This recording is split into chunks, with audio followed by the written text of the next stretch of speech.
Well, ladies and gentlemen, welcome back on into the Blue Collar Psychiatrist. I am the Blue Collar Psychiatrist.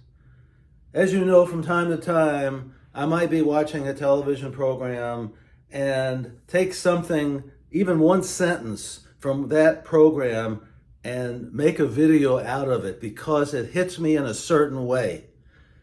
And it's very, very powerful. It happened this morning to me today. Wasn't the exact words, but I'm going to give you the song or the lyrics of the song that really, really hit me. You play around, you lose your wife. You play too long, you lose your life. Very, very sad lyrics. And it's one of those lyrics that just hits you right in the chest, almost to the point of knocking you over. But what does that mean? What does that mean in everyday life? You play around, you lose your wife. You play too long, you lose your life. What does this whole idea of playing mean? Playing.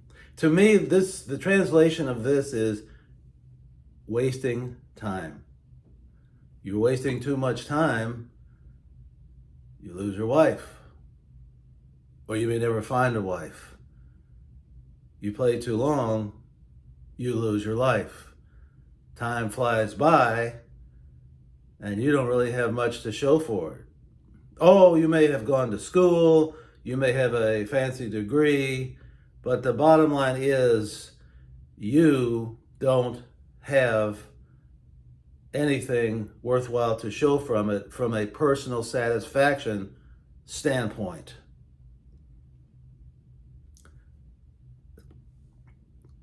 It's very difficult for me to even discuss this because I've told you before about all the time that I wasted. Wasted for many reasons over the years. Wasted due to shyness. Wasted due to just being lazy, wasted to fear, wasted to anything. I don't drink, but somebody could waste their life by drinking alcohol to excess or taking drugs. In other words, you let life pass you by because you wasted it on things that were not good for you and really messed up your life. And even though we've touched on things like this before, I have to come back to it again because it's so important, because we're really talking about the basis of life. It's based on, as I've said before, how you choose to spend your time, which means how you choose to spend your life.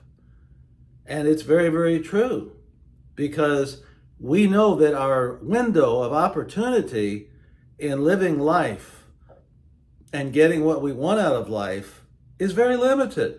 When we're too young, we can't do it. We don't have enough knowledge. When we're too old, we're just tired and we just don't feel like being bothered anymore. And we're disgusted. We're disgusted with ourselves when we just don't have anything more to give.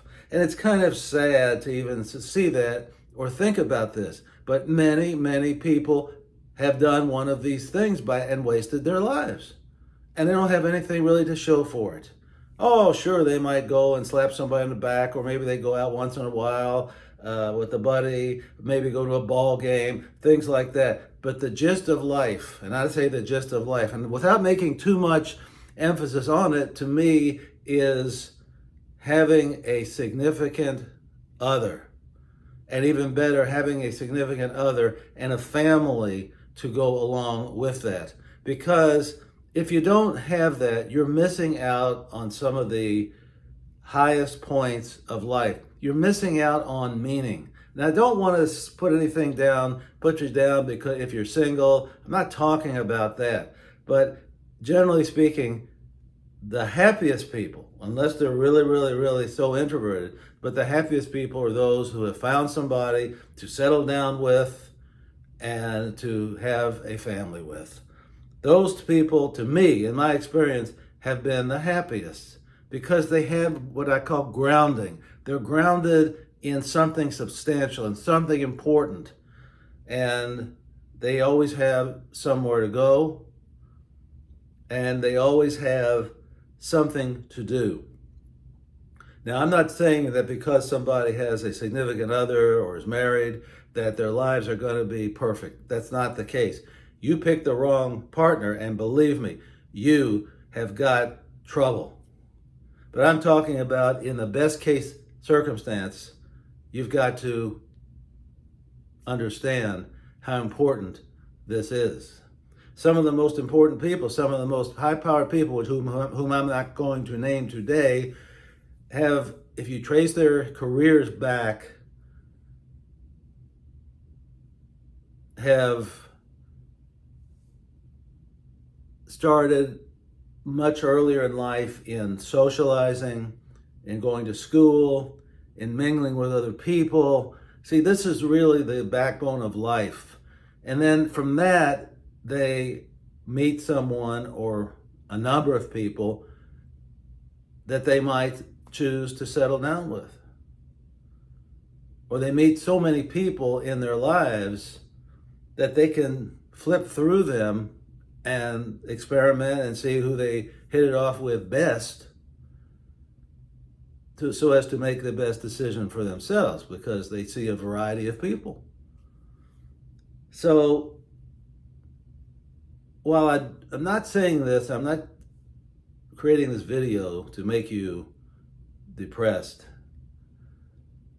And sometimes, ladies and gentlemen, you really look and it hits you when it's, I hate to say this, when it's too late. Because, as I said, the window of opportunity is narrow, and you have to start out early. The earlier you start out with, the earlier you understand how life really works, the better off you're going to be. And I can't emphasize that enough. And if you start out too late, the choices available are not that great, and you don't have that many things that you can do. Maybe you're not feeling well, or maybe you just don't feel like bothering anymore, or maybe the fight is just too much. You fought shyness for your whole life. You fought substance abuse for your whole life. You fought being afraid of being rejected your whole life. And by the time you're up in the years, the 60s, 70s, and so forth, life is totally different. This is not like when you go to college, because when you go to college, you have everything right at your disposal. You have people your age, many of them. You have people that you can learn from. You have people that you can go out with, perhaps socialize with, and decide and get a feel for what's the right type of person for you. So, ladies and gentlemen, I say this to you one more time. You play around, you lose your life. You play too long, you lose your life. Don't let it happen to you. Ladies and gentlemen, I remind you to drink, and drink abundantly from the fountain of life. See you next time.